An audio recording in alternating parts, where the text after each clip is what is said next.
Assalamualaikum warahmatullahi wabarakatuh. Selamat berjumpa kembali dalam pembelajaran fisika. Kali ini kita akan membahas tentang hukum Newton, khususnya hukum pertama Newton.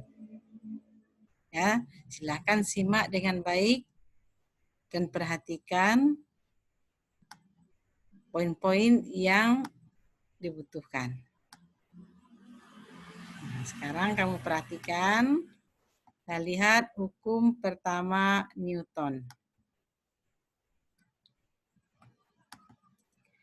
Nah, pernahkah kamu berada dalam mobil yang mula-mula diam, kemudian tiba-tiba bergerak? Nah, ini mobil dalam keadaan diam, kita duduk dengan tenang. Tapi begitu mobil itu bergerak, maka kita akan terdorong ke belakang. Nah, apa sebabnya?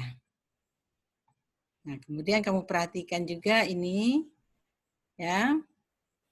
Ini adalah kelereng yang dia letakkan di atas kartu. Bisa kartu KTP dan sebagainya. Kemudian kita sentakkan atau kita kasih ya, kartu ini dengan cepat atau kita jentik dengan cepat. Nah, kamu perhatikan apa yang terjadi dengan kelereng itu. Kelereng itu tidak mengikuti kartu, tetapi dia jatuh pada posisi, dia tetap pada posisi yang sama. Karena gravitasi bumi jatuh dia ke dasar daripada gelas. Nah, juga perhatikan ini. Ya. Seseorang menarik benda. Ya, menarik benda dengan sangat kuat. Ya, dia butuh banyak energi untuk memindahkan benda ini dari satu tempat ke tempat yang lain. Nah, benda yang kecil pun juga begitu. Tetapi energi yang dibutuhkan tidak sebesar benda yang masanya lebih besar. Nah, kenapa kita butuh energi untuk memindahkan benda ini? Ya. Kemudian juga seperti ini. Ya, keledai ini untuk memindahkannya dari satu tempat ke tempat yang lain itu butuh usaha yang besar. Kenapa demikian? Nah, kamu perhatikan juga ketika kamu naik mobil. Karena sesuatu hal, maka si supir itu merem mendadak. Nah, bagaimana tubuh kamu yang kamu rasakan? Tubuh kamu akan terdorong ke depan. Nah, mungkin itulah sebabnya, ya pasti ya, itu sebabnya kita itu butuh tali pengaman kalau berada dalam kendaraan.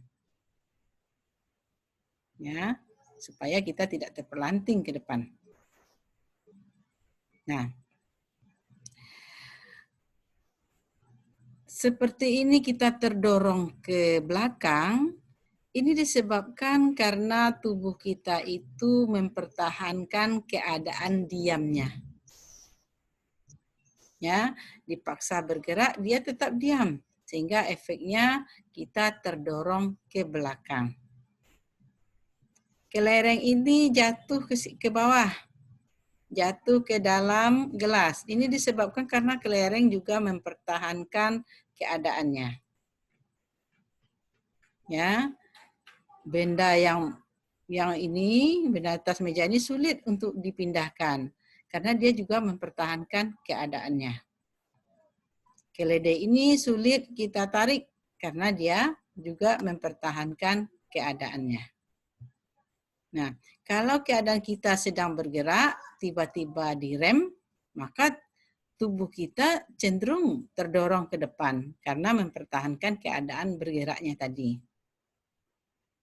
Jadi, hukum pertama Newton berbunyi, jika resultan gaya pada suatu benda sama dengan nol, maka benda yang diam akan tetap diam Dan benda yang bergerak akan tetap bergerak dengan kecepatan tetap selama tidak ada gaya eksternal yang mengenainya. Atau kita rumuskan dengan sigma F sama dengan 0. Sigma F ini adalah gaya-gaya, jumlah gaya-gaya yang bekerja pada benda itu harus 0. Sehingga efeknya benda itu diam atau benda itu bergerak dengan kecepatan konstan atau A sama dengan 0. Nah, kamu perhatikan ini.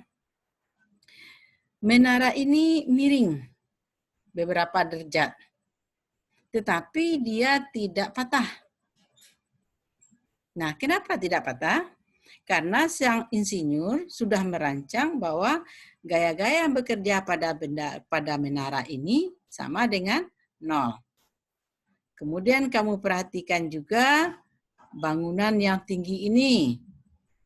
Ya, sang insinyur itu sudah memperhatikan bahwa gaya-gaya yang bekerja pada benda ini harus 0 sehingga bangunan ini tahan terhadap cuaca, tahan terhadap kebisingan, tahan terhadap sinar matahari, ya. Kemudian tahan terhadap getaran, gempa ataupun ya kendaraan dan sebagainya. Tahan terhadap getaran gempa atau getaran dari kendaraan. Nah, kalaupun seandainya terjadi gempa, ya, nah ini tidak mematahkan daripada bangunan ini. Karena apa? Karena sudah dibuat sigma F sama dengan 0. Nah, itu yang menyebabkan suatu benda itu tetap seimbang. Nah, sebelum kita membahas tentang hukum Newton, sebaiknya kita lihat dulu arah gaya-gayanya. Nah, fisika ini memang banyak gayanya. Yang pertama adalah gaya berat. Arahnya menuju pusat bumi. Gaya normal, arahnya tegak lurus bidang. Gaya gesekan selalu berlawanan dengan arah gerak benda. Gaya gesekan terjadi apabila dua benda bersentuhan. Nah, gaya gesekan yang terjadi pada benda padat, nah itu ada gaya gesekan statis, bekerja pada dua benda yang tidak bergerak dan dapat mencegah benda itu meluncur pada bidang miring. Kemudian ada gaya gesekan kinetis, terjadi ketika dua benda bergerak relatif satu sama lainnya dan saling bergesekan. Koefisien gesekan kinetis umumnya selalu lebih kecil dari koefisien gesekan statis material yang sama. Nah, perhatikan gambar ini. Apabila dia bergerak ke arah kanan, maka gaya gesekan antara sepatu dengan tanah itu ya arahnya ke kiri. Jadi arah gaya gesekan selalu berlawanan dengan arah benda. Nah, ini perhatikan, ini ada data-data bahan, ya, contohnya tembaga di atas gelas, teflon di atas baja, dan sebagainya. Ini adalah nilai daripada koefisien gesekan statis, dan ini adalah nilai koefisien gesekan kinetis. Nah, dari data ini bisa kita ketahui bahwasanya koefisien gesekan statis lebih besar dari koefisien gesekan kinetis. Kemudian gaya gesekan statis itu adalah μs kali n. Nah, μs ini kita gunakan saat benda itu diam atau saat benda itu akan bergerak. Jadi akan bergerak berarti benda itu belum bergerak. Kemudian mu apa? FK, gaya gesekan kinetis. Itu adalah μk kali n. μk ini kita gunakan saat benda itu dalam keadaan bergerak. Benda diam jika gaya gesekan statis besar dari F, atau benda akan bergerak jika gaya gesekan statis sama dengan F. Jadi kalau Fs sama dengan F, benda itu masih diam, tetapi siap-siap untuk akan bergerak. Kemudian benda bergerak jika gaya gesekan statis kecil dari F. Nah, kita lihat hukum pertama Newton pada bidang datar. Nah, kamu perhatikan bahwasanya gaya normal itu selalu tegak lurus bidang. Jadi bidangnya ini, kemudian ini gaya normalnya. Tegak lurus bidang. Kemudian gaya berat menuju pusat bumi. Jadi kita ambil titik beratnya dengan cara buat dia garis diagonalnya di tengah-tengah itu titik beratnya sampai ke bawah. Nah, ke bawah ini menuju ke pusat bumi. Nah, itulah nilai W. Kemudian gaya gesekan. Gaya gesekan itu berlawanan arah dengan arah benda. Kalau benda itu kita anggap nanti berarah ke kanan, maka gaya gesekannya ke kiri. Atau gaya itu kita anggap ke kiri, maka gaya gesekan ke kanan. Nah, ini letak dari gaya gesekan itu antara lantai dengan bendanya. Nah, dari gambar ini ya benda yang terletak saja dia di atas meja. Nah, itu sudah bisa kita ketahui bahwasanya gaya normalnya itu ya kurang W itu sama dengan 0. Ini gaya yang bekerja pada sumbu Y. Maka gaya normalnya sama dengan W untuk benda yang diam seperti ini. Nah, gaya sigma Fx-nya juga 0 karena dia masih diam. Berarti F kurang Fg sama dengan 0. Maka F sama dengan Fg.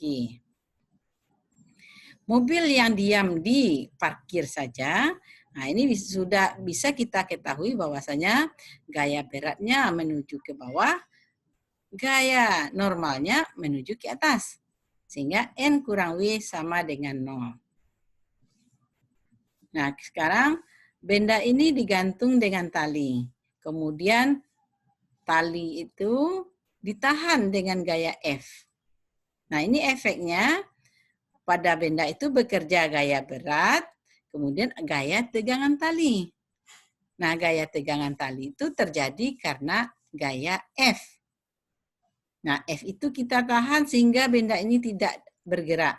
Maka dalam kondisi ini, W itu kurang T atau W kurang F sama dengan 0. Maka F sama dengan W. Atau yang di atas, F karena dia F kurang W sama dengan 0. Nah, kemudian benda berikutnya itu adalah benda yang diikat dengan tali dan digantung. Maka dalam hal ini gaya tegangan tali itu sama dengan W atau T sama dengan W.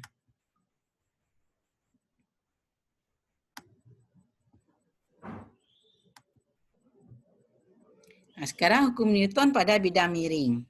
Nah, kamu perhatikan pada bidang miring, benda ini ya diam. Nah, pada saat dia diam itu gaya normalnya sana. Jadi Y-nya itu ini. Kemudian ini sumbu X-nya. Kemudian benda ini cenderung untuk bergerak ke bawah, maka gaya gesekannya ke atas. Kemudian gaya beratnya itu menuju pusat bumi. Nah, dari ketiga gaya ini, gaya berat itu tidak berada di sumbu X, tidak pula berada di sumbu Y. Maka kita harus menguraikannya terlebih dahulu. Nah, kita harus tahu bahwasanya gaya sudut alfa itu sama dengan ini. Dari mana datangnya? Ya dari sini.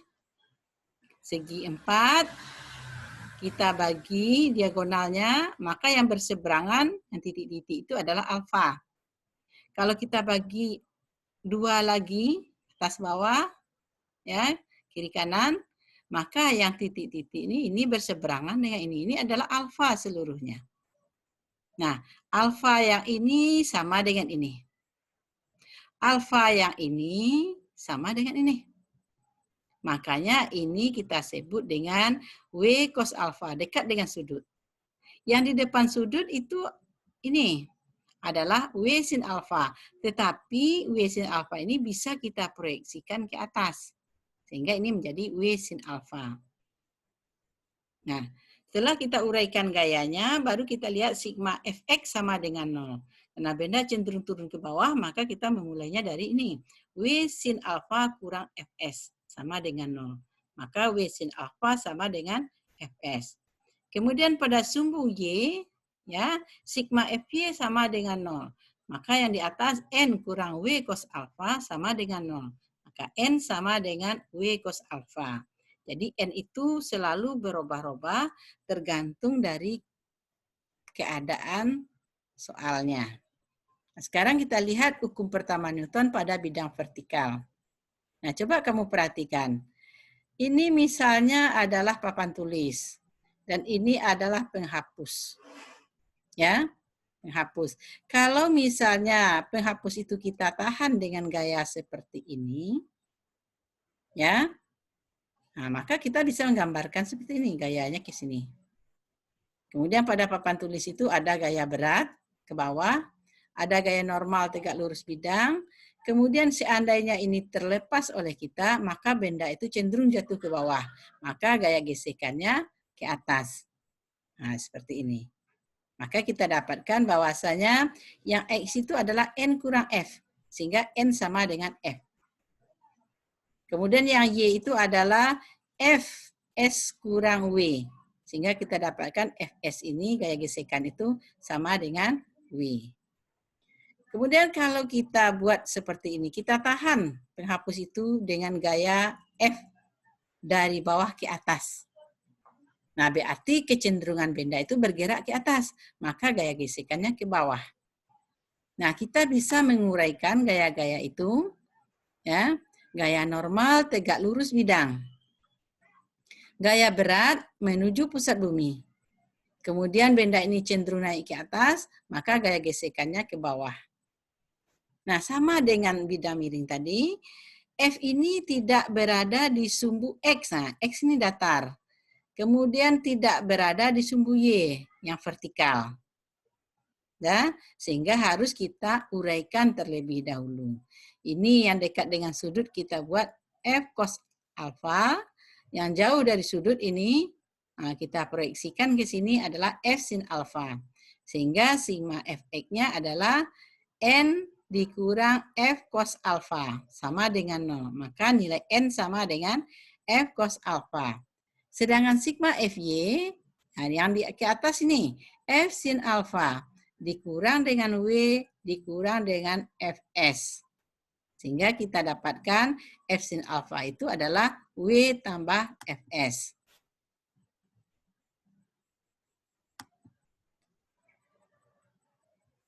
Nah, kita lihat halaman berikutnya.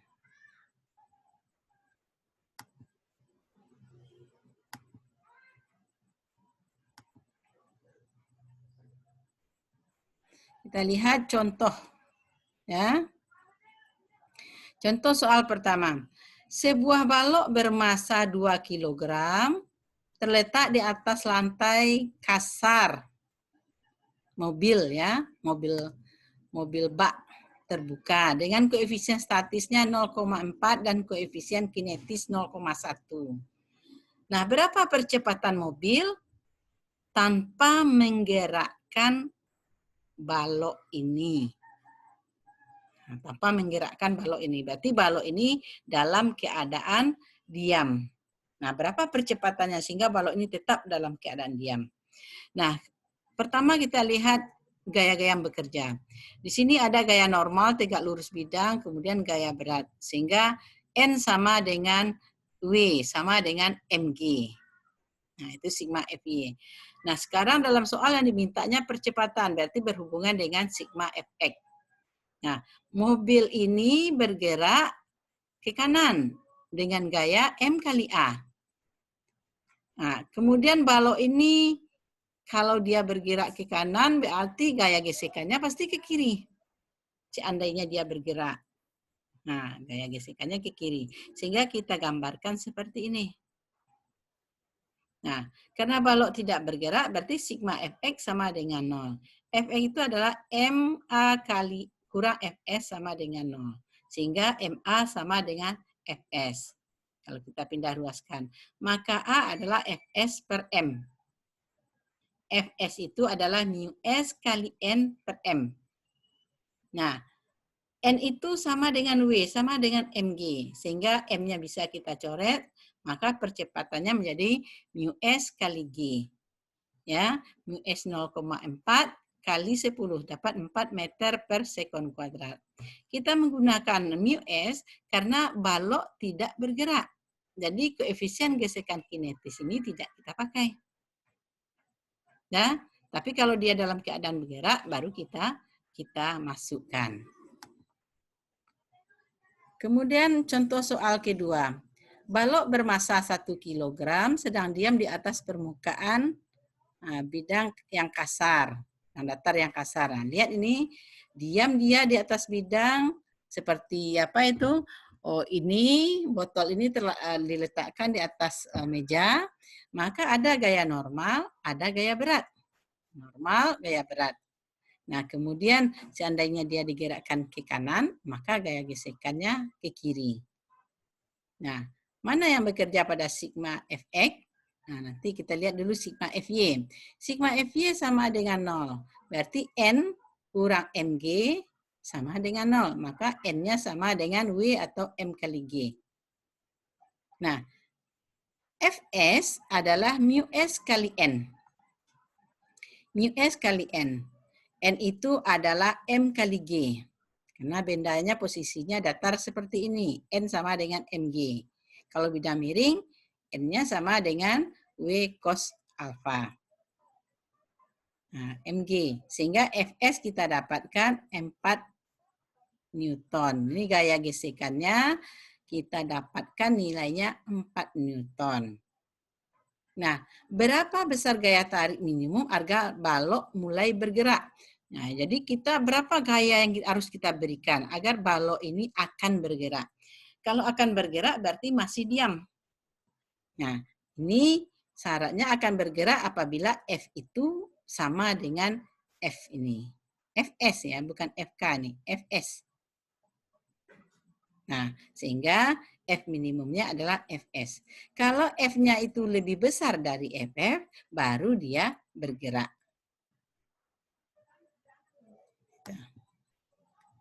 Nah, sekarang tugas. Perhatikan tugas dengan baik. Ini adalah gambar suatu benda pada bidang miring yang didorong sejajar bidang. Nah, tugas kamu adalah uraikan gaya-gaya yang bekerja pada benda ini. Setelah diuraikan, buat sigma Fx-nya apa, sigma Fy-nya apa. Kemudian yang kedua, sebuah balok itu ditarik oleh anak, tetapi belum bergerak. Ya, dengan sudut alfa di sini. Nah, tolong kamu uraikan ya gaya-gaya yang bekerja pada benda ini. Berapa sigma Fx-nya, berapa sigma Fy-nya. Kemudian sebuah benda itu meluncur, ya, terletak di bidang miring. Belum meluncur tapi terletak di bidang miring yang kemiringannya 53 derajat. Nah, kamu uraikan gaya-gaya yang bekerja pada benda ini dan berapa sigma Fx, berapa pula sigma Fy-nya. Nah, kemudian sebuah benda itu ditarik dengan gaya F sejajar ke atas. Nah, uraikan berapa, uraikan gaya-gaya yang bekerja pada benda ini, kemudian berapa sigma Fx-nya, berapa sigma Fy-nya, uraikan itu berdasarkan gambarnya. Kemudian dua buah benda terletak seperti ini. Ya, tolong kamu uraikan gaya-gaya yang bekerja pada benda. Baik benda A ataupun benda B. Nah, mana yang sigma Fx dan mana yang sigma Fy. Nah, kemudian benda berikutnya ada dua, MA dengan MB. MB itu berada pada bidang miring dengan sudut kemiringan 53 derajat. Nah, kamu uraikan apa-apa saja gaya yang bekerja pada benda A. Apa-apa saja gaya yang bekerja pada benda B. Nah, mana yang sigma Fx-nya? Dan apa saja yang sigma Fy-nya? Nah, tolong kamu uraikan. Ya. Nah, setelah kamu uraikan itu nanti kamu kerjakan di rumah. Ya, kamu kerjakan, kemudian kamu